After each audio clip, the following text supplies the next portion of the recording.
Hello दोस्तों, मेरा नाम है राहुल और स्वागत है आप सभी का मेरे YouTube चैनल में। दोस्तों, क्या आपको पता है जिस प्रकार इंसानों के अलग अलग गुण होते हैं उसी प्रकार पदार्थ के, वस्तुओं के भी अपने अपने गुण होते हैं, अलग अलग गुण होते हैं। उन्हीं गुणों के बारे में चर्चा कर रहे हैं हम यहाँ पर। जी हाँ दोस्तों, हम यहाँ पर हम पढ़ रहे हैं क्लास 6 की विज्ञान चैप्टर नंबर 3।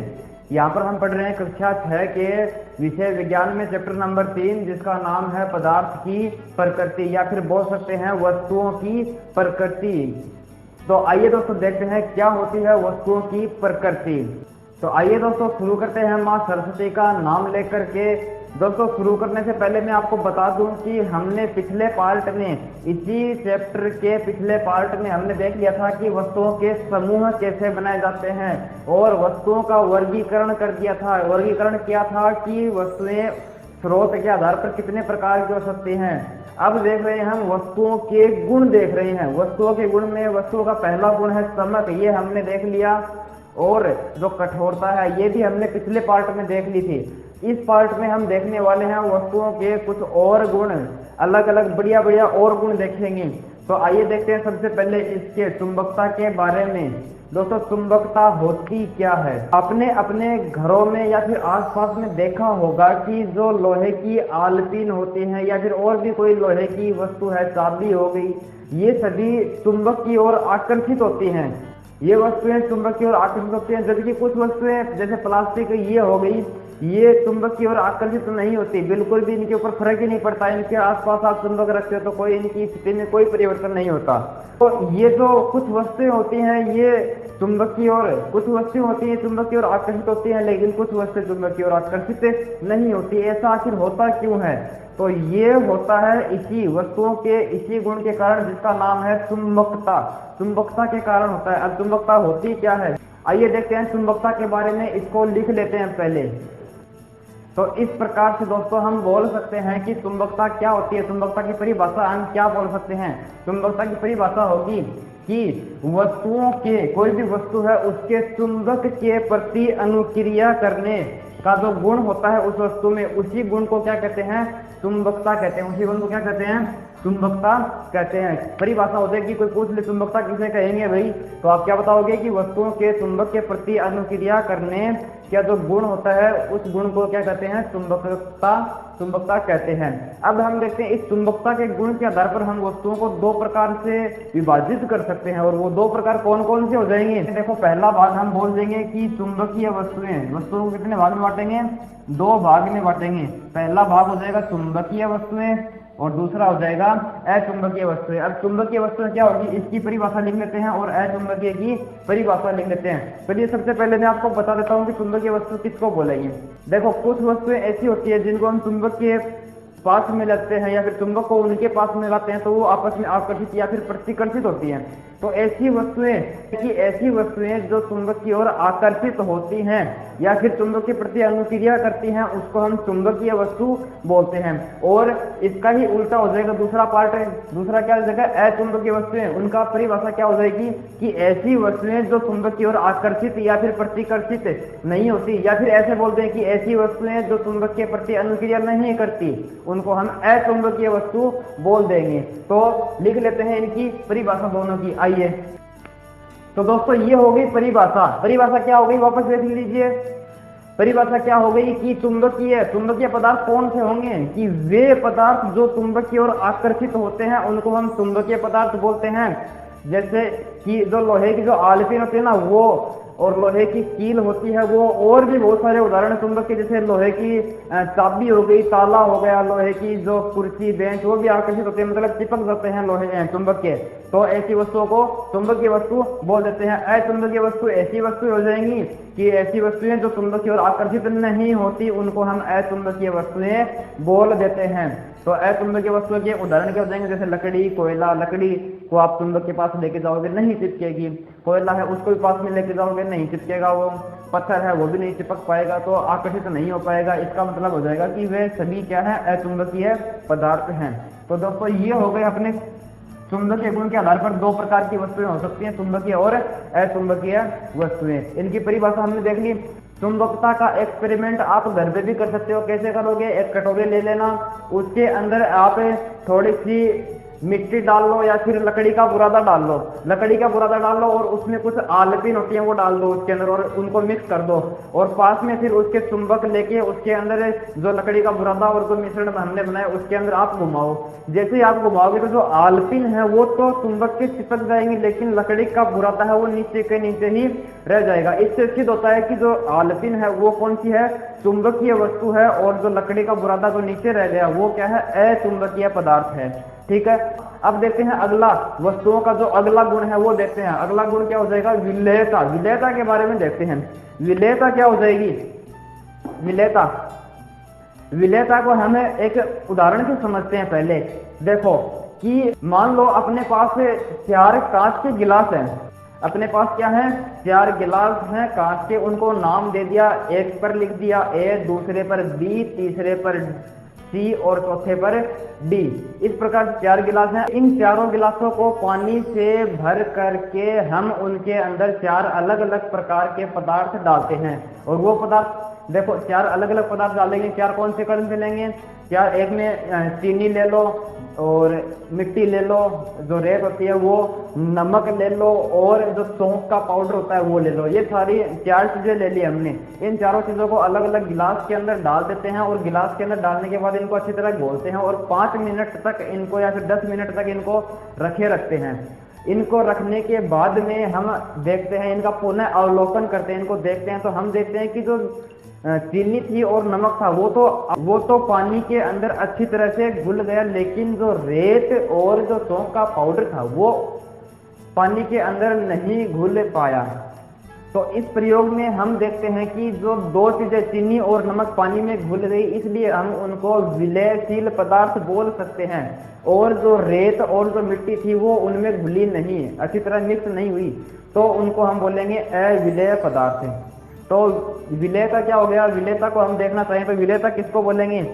कि किसी भी पदार्थ की जल के अंदर घुलने की जो क्षमता होती है उसी को हम विलेयता बोलते हैं। ये परिभाषा आपको याद रख लेनी है, नॉर्मल की परिभाषा है, कोई ज्यादा हार्ड नहीं है, नॉर्मल आप याद रख सकते हो। यहाँ पर तो विलेयता की परिभाषा वो मैं लिखना जरूरी नहीं समझता, क्योंकि आपको पता है कि विलेयता क्या हो जाएगी। कोई भी वस्तु है उसकी जल में घुलने की क्षमता को विलेयता कहते हैं। चलो लिख लेते हैं, चलो कोई बात नहीं। ये हो गई परिभाषा। विलेयता को भी क्या बोल देंगे?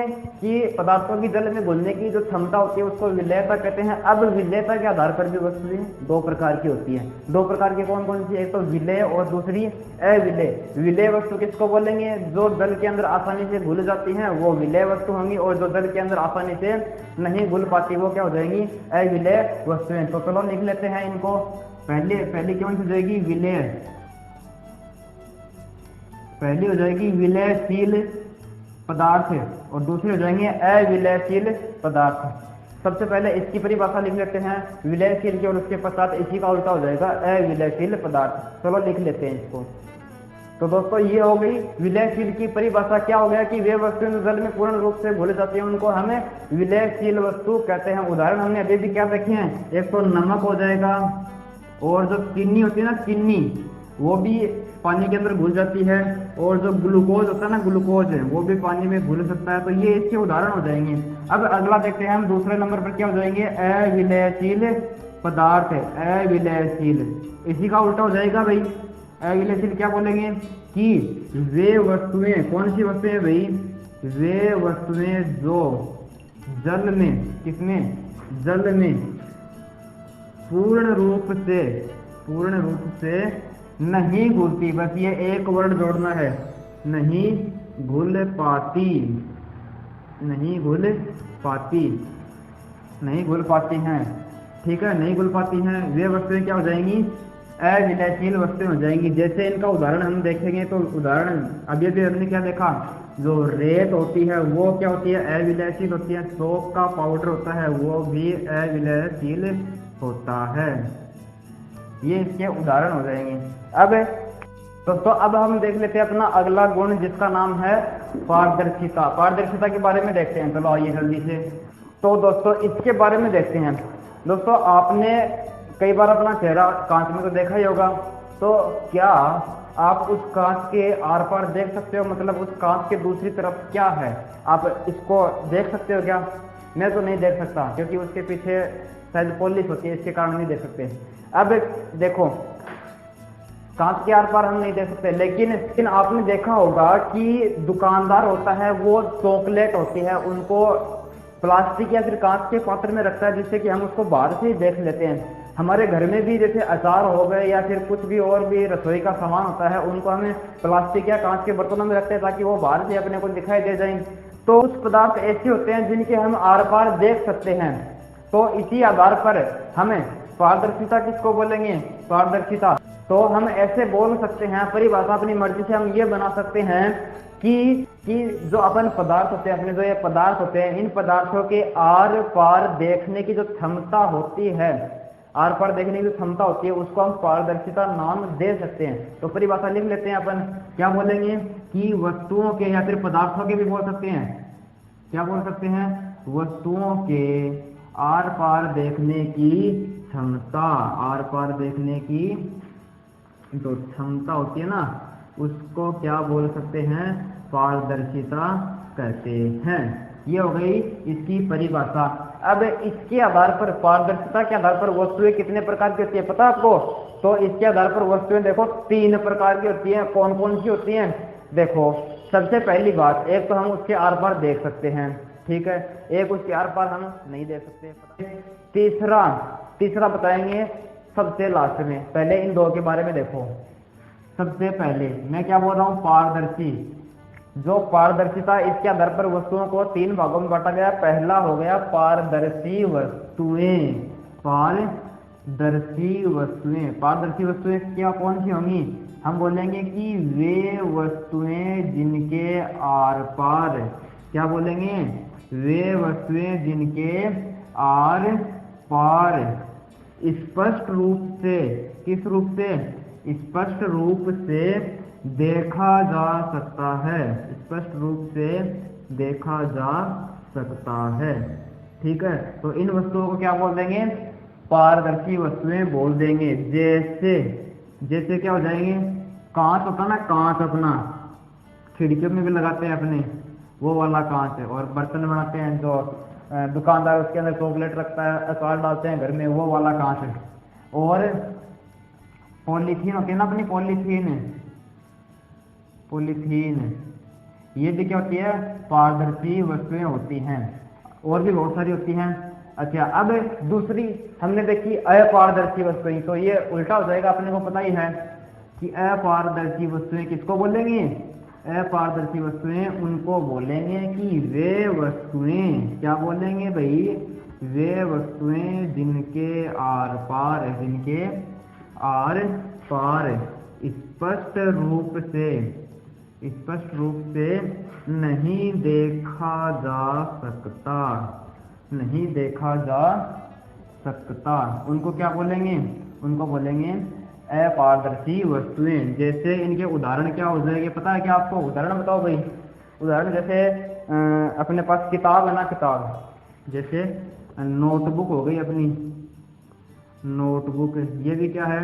अपारदर्शी, उसके आर पार नहीं देख सकते ना अपन। और दीवार होती है ना, दीवार के आर पार देख सकते हो क्या? मैं तो नहीं देख सकता। तो ये सभी क्या हो गई? अपारदर्शी वस्तुओं के उदाहरण हो गए। दोस्तों, अब देखते हैं एक नई वस्तु जिसका नाम है पारभासी वस्तु। क्या है? पारभासी वस्तु। इसको एक उदाहरण के तरीके से हम समझते हैं, उदाहरण की सहायता से समझते हैं। आपको क्या करना है? एक बाल्टी लेनी है और बाल्टी के अंदर आपको एक टॉर्च या फिर मोबाइल की बैटरी जला देनी है और उसको बाहर से देखना है। आपको ये लगेगा कि बाल्टी के अंदर कुछ न कुछ टॉर्च या बल्ब जैसा कुछ जल रहा है, लेकिन आप फिक्स नहीं बता सकते बाहर से। तो कुछ पदार्थ ऐसे होते हैं जिनके आर पार हम देख तो सकते हैं लेकिन स्पष्ट रूप से नहीं देख पाते, तो ऐसी वस्तुओं को बोलते हैं पारभासी वस्तुएं। तो इसकी परिभाषा क्या हो जाएगी? सबसे पहले हमने देखा पारदर्शी, फिर देखा अपारदर्शी, और अब देख रहे हैं अपन पारभासी वस्तुएं। पारभासी वस्तुएं क्या हो जाएंगी? हम क्या बोलेंगे कि वे वस्तुएं, क्या बोलेंगे? वे वस्तुएं जिनके आर पार देख तो सकते हैं, आर पार देख सकते हैं, परंतु क्या, परंतु स्पष्ट रूप से नहीं देख सकते, परंतु स्पष्ट रूप से नहीं देख सकते। ठीक है, नहीं देख सकते। तो ऐसी वस्तुओं को क्या बोलेंगे, पारभाषी वस्तुएं बोलेंगे। इनके उदाहरण क्या हो जाएंगे, जैसे पारभाषी वस्तुओं के उदाहरण जैसे तेल में भीगा हुआ कागज, तेल में भीगा हुआ कागज। और इसका उदाहरण क्या हो जाएगा, और इसका उदाहरण हो जाएगा जैसे अभी भी हमने बात की, जो प्लास्टिक की जो बाल्टी होती है ना, बाल्टी, प्लास्टिक की बाल्टी आदि। ठीक है,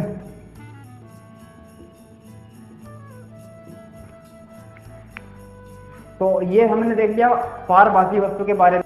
अब हम देखते हैं अगर अपना अगला टॉपिक जिसका नाम है घनत्व, घनत्व के बारे में देखते हैं। चलो आइए। तो दोस्तों आपने कई बार देखा होगा कि हम पानी की नाव चलाते हैं, नाव वो पानी के ऊपर तैरती है। इसी प्रकार गुब्बारे में हवा भर के छोड़ देते हैं तो वो भी तैरता है। लेकिन आप क्या करो, लोहे की कील वगैरह ले लो, लोहे की कील, पत्थर ले लो, ये पानी में नहीं तैरते। क्यों? ये डूब जाते हैं। ऐसा क्यों? ऐसा होता है इसके घनत्व के कारण ही होता है।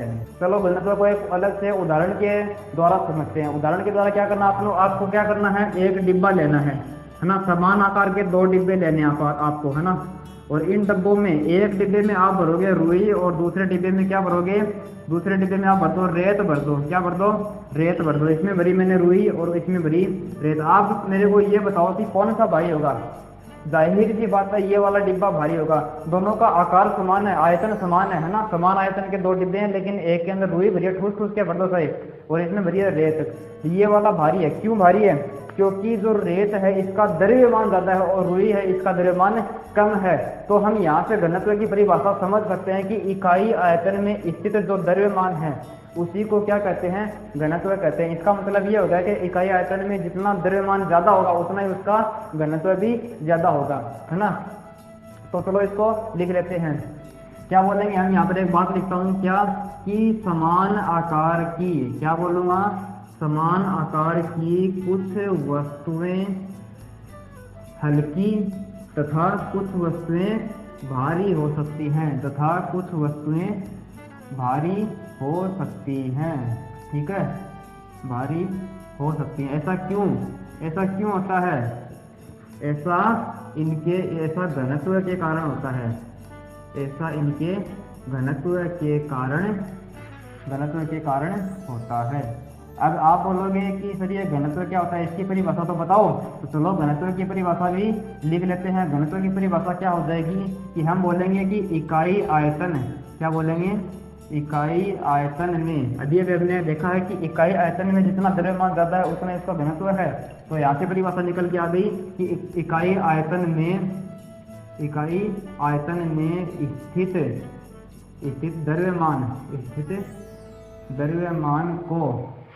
द्रव्यमान को पदार्थ का घनत्व कहते हैं। चलो ये हो गई परिभाषा, घनत्व कहते हैं, ये हो गई परिभाषा। अब आपको समझ में आ गया कि कुछ वस्तुएं भारी क्यों होती हैं और कुछ वस्तुएं हल्की क्यों होती हैं, क्योंकि इनका घनत्व ज़्यादा होता है इसलिए भारी होती हैं, और जिनका घनत्व कम होता है वो हल्की होती हैं। तो आई होप दोस्तों आपको ये वीडियो समझ में आया होगा। मेरे द्वारा बताए गए सारे टॉपिक आपको समझ में आए होंगे। अगर आपको मेरा वीडियो अच्छा लगा तो वीडियो को लाइक कर दीजिए, और इसी प्रकार के इंटरेस्टिंग वीडियो देखने के लिए चैनल को सब्सक्राइब कर लीजिए और पास वाले बेल आइकन को दबा लीजिए ताकि मेरे अगले वीडियो का नोटिफिकेशन आपको मिले सबसे पहले। धन्यवाद।